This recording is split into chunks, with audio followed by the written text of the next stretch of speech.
അസ്സലാമു അലൈക്കും മക്കളെ. നിങ്ങൾ റമദാൻ മാസമാണ്. 24 മണിക്കൂറും ടച്ച് ഫോണിൻ്റെ അകത്തുനിന്ന് മുങ്ങി മുങ്ങി മുങ്ങി മുങ്ങി മുങ്ങി തപ്പി കളിക്കല്ല. പല വീഡിയോസും കാണുന്ന നേരം കൊണ്ട് നിങ്ങൾ ഹദ്ദാദ് ഓതണം, നൂറുൽ ഈമാൻ ചെല്ലണം, അളമിസ്സലാത്ത് ചെല്ലണം. ഈ ഹദ്ദാദിൻ്റെ പോരിഷ എന്ന് പറഞ്ഞാൽ ഭയങ്കരമാണ്. ഒരു സഹാബി പള്ളിയിൽ നിന്ന് സുബഹി നിസ്കാരം ഇറങ്ങിയപ്പോൾ പോകുന്ന വഴിയിൽ എന്തോ കടിച്ച് എന്ന് തോന്നി കാലിങ്ങനെ കുടഞ്ഞതാണ്. കാല് കുടഞ്ഞപ്പോൾ അവർ ടോർച്ചടിച്ച് നോക്കുമ്പോൾ അവിടെ ഒരു പാമ്പ് ചത്ത് കിടന്നു. അപ്പം മനസ്സിലായങ്ങൾ ഹദ്ദാദ് ഓതിയിട്ടാണ് അദ്ദേഹം പള്ളിയിൽ നിന്ന് ഇറങ്ങിയത്. അപ്പം പാമ്പ് കടിച്ചപ്പോൾ പാമ്പിൻ്റെ വിഷം പാമ്പിനെന്നെ ബാധിച്ച് അങ്ങനെ പാമ്പ് ചത്ത് കിടന്നു. ആ പാമ്പാണ് ഈ അദ്ദേഹത്തിൻ്റെ കാലിന് കടിച്ചത്.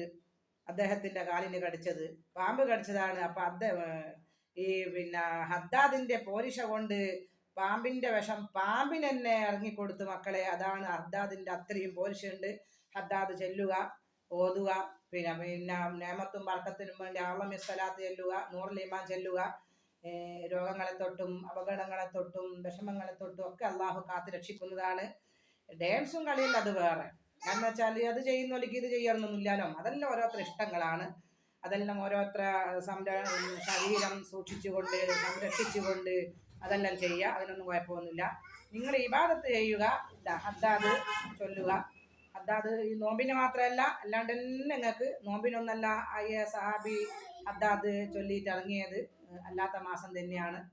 അപ്പം എല്ലാവരും അങ്ങനെ ചെയ്യുക, ഹദ്ദാദ് ഓതുക. നിങ്ങൾ 24 മണിക്കൂറും ഫോൺ കയ്യിൽ പിടിച്ച് നിങ്ങൾ ഞങ്ങളെപ്പോലത്തെ വീഡിയോസ് കണ്ടിട്ട് ഹറാമാണ് ഹലാലാണെന്നെല്ലാം കുതിര വട്ടോ മറ്റേ വട്ടോ മറച്ച വട്ടം എഴുതി കൊടുക്കുന്ന നേരത്ത് നിങ്ങൾ ദിക്ർ ചെല്ലുക, സലാത്ത് ചെല്ലുക, ഹദ്ദാദ് ഓതുക, നൂറുൽ ഈമാൻ ചെല്ലുക. ഭയങ്കര ഫലമാണ്. ഓക്കെ മക്കളെ, ബായ്. പറയുന്നത് പോലെ കേൾക്കണം. 24 മണിക്കൂറും ഫോണും കയ്യിൽ പിടിച്ച് കുത്തിരിക്കല്ല. മക്കളോടും ഭർത്താവിനോടും ഭാര്യനോടും ഒക്കെ പറയുക. മറ്റുള്ളവരെ ഹലാലും ഹറാമും നോക്കുന്നതിൻ്റെ മുന്നേ സ്വയം കാര്യങ്ങൾ ദുനിയാവിലേക്കും ആഖിറത്തിലേക്കും ഞങ്ങൾ എന്താണോ സമ്പാദിക്കുന്നത്, എന്താണോ ആക്കുന്നത് എന്ന് ആദ്യം സ്വയം മനസ്സിലാക്കിക്കൊണ്ട് ഹദ്ദാദ് ഓതുക, ദിക്ർ ചെല്ലുക, സലാത്ത് ചെല്ലുക. ഓക്കെ മക്കളെ, ബൈ. I love you.